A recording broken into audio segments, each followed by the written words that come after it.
မင်္ဂလာပါခင်ဗျာ Revolut Burma News Channel ကနေပြီးတော့အော်တိုဘာလ29ရက်နေ့ညနေပိုင်းရရှိထားတဲ့သတင်းများကိုတင်ဆက်ပေးပါမယ်ပထမဆုံးတင်ဆက်ပေးရမယ် update သတင်းကတော့ရှမ်းပြည်နယ်မြောက်ပိုင်းလောက်ကိုင်မြို့ကိုဒီနေ့မနက်ပိုင်းမှာလေယာဉ်နဲ့ဘုံကျဲချခဲ့ရာပြည်သူ၄ဦးအနေငယ်တရားရရှိခဲ့ပြီးတော့ဟိုတယ်အဆောက်အုံနဲ့နေအိမ်တချို့ပျက်စီးသွားတယ်ဆိုတဲ့သတင်းကိုတင်ဆက်ပေးပါမယ်ဒီနေ့အော်တိုဘာလ29ရက်နေ့မနက်3:30နာရီ20မိနစ်အချိန်နဲ့မနက်3:30နာရီ28မိနစ်အချိန်တို့မှာစစ်လေယာဉ်များနဲ့လောက်ကိုင်မြို့ပေါ်ကိုဘုံများကျဲချခဲ့ခြင်းဖြစ်တယ်လို့သိရပါတယ်ဘုံကျဲချမှုကြောင့်ပြည်သူ၄ဦးထိခိုက်ဒဏ်ရာရရှိခဲ့တော့လဲဒဏ်ရာပြင်းထန်တဲ့သူမရှိဘူးလို့သိရပါတယ်ဘုံကျဲချမှုကြောင့်လောက်ကိုင်မြို့မှာရှိတဲ့စွန်ဖုံးချိန် area ကဟိုတယ်အဆောက်အုံအများပြားပျက်စီးခဲ့ရတယ်လို့သိရပါတယ်အဲ့ဒီဒေသမှာရှိတဲ့အစားအစာရောင်းဝယ်ရေးလမ်းလဲစိုးဝါးစွာပျက်စီးခဲ့တယ်လို့သိရပါတယ်အခြားအိမ်အများပြားလဲထိခိုက်မှုအမျိုးမျိုးနဲ့ပျက်စီးခဲ့ရတယ်လို့သိရပါတယ်အကြမ်းဖက်စစ်ကောင်စီကဒီကနေ့မှာကြာရောက်တဲ့1027ဆက်စင်ရေးတနစ်ပြည့်အဖြစ်နဲ့နမ်ခမ်းမြို့ကိုလည်းဒီကနေ့မနက်9နာရီကျော်အချိန်မှာဘုံများကျဲချခဲ့ကြောင်းသတင်းရရှိပါတယ်ခင်ဗျာ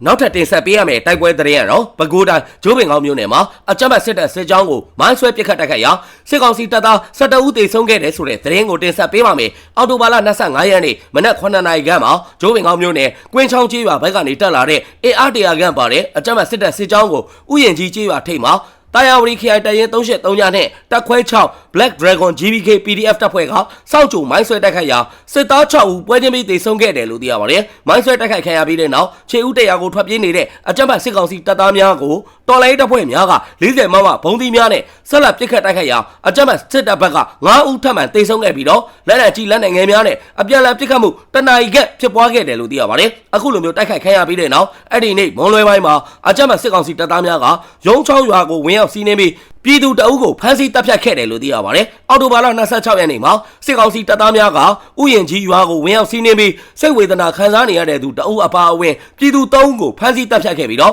ကံဦးရွာကပြည်သူတအုပ်ဟာစစ်တပ်ကထောင်ထားတဲ့မိုင်းကိုနင်းမိပြီးတော့တေဆုံးခဲ့ရတယ်လို့သိရပါတယ်။စစ်ခွေးတွေကပြည်သူ4ဦးကိုဖမ်းဆီးတပ်ဖြတ်သွားတယ်။ပြည်သူတအုပ်ကစစ်ခွေးတွေထောင်ထားတဲ့မိုင်းနင်းမိပြီးတော့တေးတာဥယျာဉ်ကြီးရွာကစိတ်ဝေဒနာတဲ့အမျိုးသား1ယောက်နဲ့တက်လက်ပိုင်းအမျိုးသား2ဦးအသက်ခံရတယ်။ရုံးချောင်းကလူငယ်1ယောက်ကလည်းအသက်ခံရတယ်။ကံဦးက1ယောက်ကတော့စစ်ခွေးတွေထောင်သွားတဲ့နင်းမိုင်းမိပြီးတော့တေးတာ25ရက်နေ့ကကျွန်တော်တို့နဲ့တိုက်ပွဲဖြစ်နေတဲ့အချိန်ဥယျာဉ်ကြီးရွာထိပ်မှာစစ်ခွေးတွေကရုံးချောင်းရွာကကောင်လေးကိုပြစ်တက်ကြတာကျန်တဲ့4ယောက်ကို26ရက်နေ့ကတတ်သွားတာရွာသူရွာသားတွေကိုလည်းကျွန်တော်တို့တွေကဲထုတ်ခဲ့ရတယ်။ဥယျာဉ်ကြီးရွာကဘုန်းကြီးတွေထွက်ပြေးတာကိုလည်းစစ်ခွေးတွေကလိုက်ပစ်သေးတယ်။ဒီနေ့မှလည်းပြည်သူတွေအသက်ခံရတယ်လို့ကြားတယ်။အသေးစိတ်ကိုတော့ဆက်လက်စုံစမ်းနေသေးပဲသူတို့အထိနာလို့ပြည်သူတွေကိုမဲနေတာလို့တာယာရီခိုင်တရင်383ညနဲ့သတင်းနဲ့ပြန်ကြားရေးတာဝန်ခံရဲဘော်ဒူးရကပြောဆိုထားပါတယ်ဆက်လက်ပြီးတော့လည်းအကြမ်းဖက်စစ်ကောင်စီတပ်သားများကိုပြင်းပြင်းထန်ထန်တိုက်ခိုက်သွားမှာဖြစ်တဲ့အတွက်ကြောင့်ပြည်သူများအနေနဲ့၎င်းတို့အနီးမှာတွာလာနေထိုင်မှုများလုံးဝမပြုတ်လောက်ကြရန်အထူးသတိပေးအပ်ကြောင်းတာယာဝတီခရိုင်တရင်383ညနဲ့သတင်းနဲ့ပြန်ကြားရေးတာဝန်ခံရဲဘော်ဒူးရကသတိပေးပြောဆိုထားကြောင်းသတင်းရရှိပါတယ်ခင်ဗျာ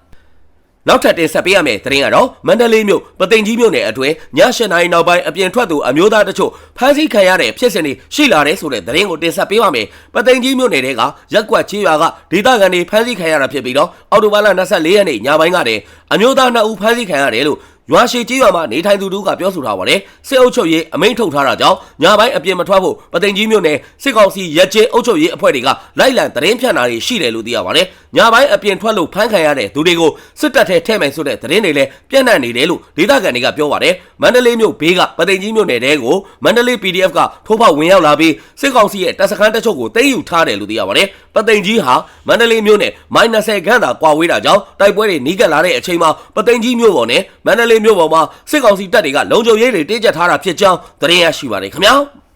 ဆက်လက်ပြီးတော့တင်ဆက်ပေးရမယ့်သတင်းကတော့မြန်မာနိုင်ငံအတွင်းကိုပြည်ပကနေတရားမဝင်ကုန်ပစ္စည်းများတင်သွင်းတည်ဆောင်နေဆိုပြီးတော့ကုန်ပစ္စည်းတင်ဆောင်လာတဲ့အင်ဂျီကာခရီးသည်တင်ကားနဲ့ကုန်ကားများကိုပါစစ်ကောင်စီကသိမ်းယူနေတယ်ဆိုတဲ့သတင်းကိုတင်ဆက်ပေးပါမယ်အခုရက်ပိုင်းအတွင်းမှာမြောက်ရီမြို့ကနေရိုးရီးယားပစ္စည်းများတင်ဆောင်လာတဲ့ကုန်ကားများအပါအဝင်ယာဉ်များကိုစစ်ကောင်စီကလမ်းတစ်လျှောက်မှာစစ်ဆေးရေးဂိတ်များစွာချပြီးတော့စစ်ဆေးလျက်ရှိရမှာရိုးရီးယားပစ္စည်းများကိုတွေ့ရှိပါကရင်ကိုပါသိမ်းဆည်းနေတယ်လို့သိရပါတယ်ရင်မောင်းကိုလည်းဖမ်းဆီးထားတယ်လို့သိရပါတယ်ကုန်စီပို့ဆောင်ရေးလုပ်ငန်းရှင်တချို့ကတော့ကုန်ကားများပါသိမ်းဆည်းခံရတဲ့အတွက်အလို့ဒုက္ခဖြစ်နေရတယ်လို့သိရပါတယ်အရင်လတွေတုန်းကကုန်မဲဖမ်းတာလူနဲ့ကားကိုညှိနှိုင်းပြီးတော့ငွေပေးရင်ပြန်လွှတ်ပေးတယ်အခုကကုန်နေမဟုတ်တော့ဘူးရင်မောင်းရောကားကိုရောသိမ်းပြစ်တယ်အဲ့ဒါလိုက်ကြည့်တော့မရဘူးစီမံချက်နဲ့ဖမ်းလိုက်လို့ပြန်ရွေးခွင့်မပေးဘူးကားကလည်းဆုံးမလို့ဖြစ်နေတယ်လို့မော်လမြိုင်ကုန်စီတည်ယူပို့ဆောင်ရေးလုပ်ငန်းရှင်တို့ကရှင်းပြထားပါတယ်စစ်ကောင်စီရဲ့ ဒီကနေ့သတင်းထုတ်ပြန်ချက်မှာတော့ကချင်ပြည်နယ်22မိုင်ဂိတ်မှာမြကြီးနားမြို့ကနေနမ်ဒီမြို့ကိုတွားရောက်မဲ့ရင်နှစီးပေါ်ကတရားဝင်စာရွက်စာတမ်းအထောက်အထား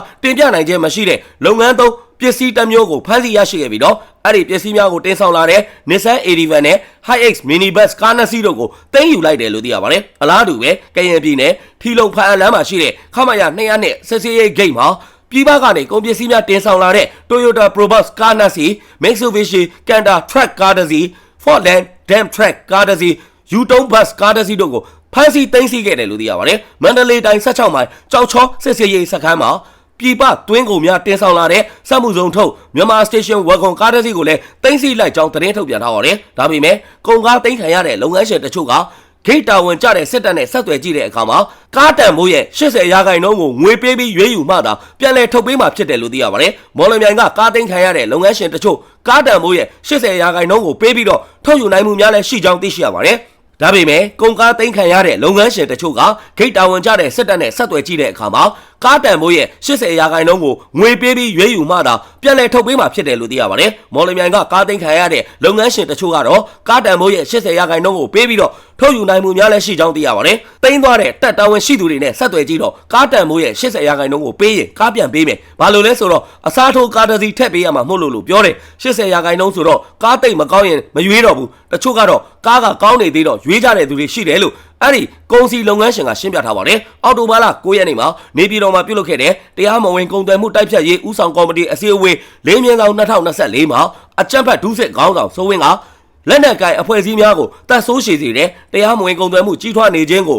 တိုက်ဖြတ်တားဆီးရန်လမ်းကြောင်းများမှာစောင့်ကြည့်ဖမ်းဆီးရမယ့်အပြင်ဂိုဒေါင်များနဲ့တူလောင်ယုံများကိုလည်းလိုက်လံစစ်ဆေးဖမ်းဆီးရန်ဈေးကွက်များအတွင်းထဲအထိပါကွင်းဆင်းပြီးတော့ဖမ်းဆီးစစ်ဆေးအရေးယူရန်ညွှန်ကြားပြီးတဲ့နောက်တနိုင်ငံလုံးမှာဖမ်းဆီးမှုများဖြစ်ပေါ်လာခြင်းဖြစ်ကြောင်းသတင်းရရှိပါတယ်ခင်ဗျာ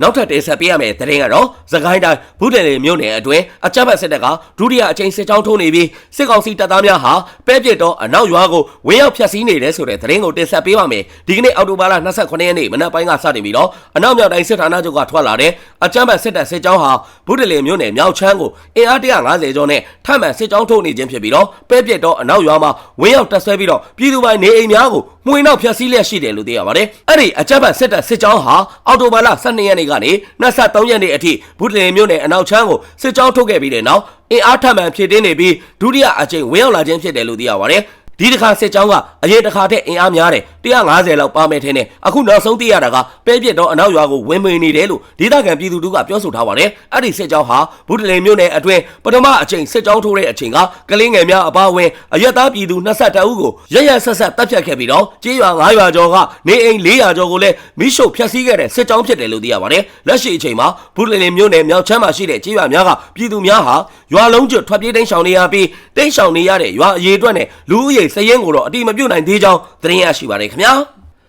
ဆက်လက်ပြီးတင်ဆက်ပေးရမယ့်သတင်းကတော့မွန်ပြည်နယ်ရင်းမြို့နယ်မှာရှိတဲ့ကြေးရွာများကိုအကြမ်းဖက်စစ်တပ်ကလေကြောင်းကနေပေါင်900ဘုံနှလုံးကျဲချတိုက်ခိုက်ခဲ့ရာပြည်သူတအုပ်တွေဆုံးပြီးတအုပ်ထိခိုက်ဒဏ်ရာရရှိကဖျားเจ้าတစ်ခုနဲ့နေအိမ်နှလုံးပျက်စီးခဲ့ရတယ်ဆိုတဲ့သတင်းကိုတင်ဆက်ပေးပါမယ်အော်တိုဘာလ25ရက်နေ့မနက်7:05မိနစ်ခန့်မှာရင်းမြို့နယ်ပနော်ကလဲခီကြေးရွာအနီးတစ်ဝိုက်မှာအကြမ်းဖက်စစ်တပ်ရဲ့မော်ဘီလေတပ်ကနေတက်လာတဲ့ Y12 လေယာဉ်တစ်စီးကကင်းထောက်ပြီးတော့မွန်လွယ်12:48မိနစ်ခန့်မှာနေပြည်တော်ကနေတက်လာတဲ့တိုက်လေယာဉ် YAK130 တစ်စီးနဲ့ပေါင်900ဘုံနှလုံးကျဲချတိုက်ခိုက်ခဲ့တယ်လို့သိရပါတယ်အခုလိုတိုက်ခိုက်မှုအတွင်းမှာအသက်30နှစ်အရွယ်စောတဲမှုသေဆုံးခဲ့ပြီးတော့အသက်33နှစ်အရွယ်နော်အဲ့ဒါမှုထိခိုက်ဒဏ်ရာရရှိကပြည်သူနေအိမ်နှလုံးနဲ့ခရစ်ယာန်ဘုရားကျောင်းတစ်ခုတို့ပျက်စီးခဲ့ရတယ်လို့သိရပါတယ်ဒါအပြင်အော်တိုဘာလ25ရက်နေ့မနက်7:32မိနစ်ခန့်မှာလေဒိုမြို့နယ်အတွင်းအကြမ်းဖက်စစ်တပ်ရဲ့ခလာရ264တရင်က120မမ3လုံးနဲ့ပြစ်ခတ်ခဲ့ရာကော်တာဆေးကျေးရွာအနီးမှာကြောက်ရောက်ပေါက်ကွဲခဲ့တယ်လို့သိရပါတယ်။မနက်7:45မိနစ်ခန့်မှာ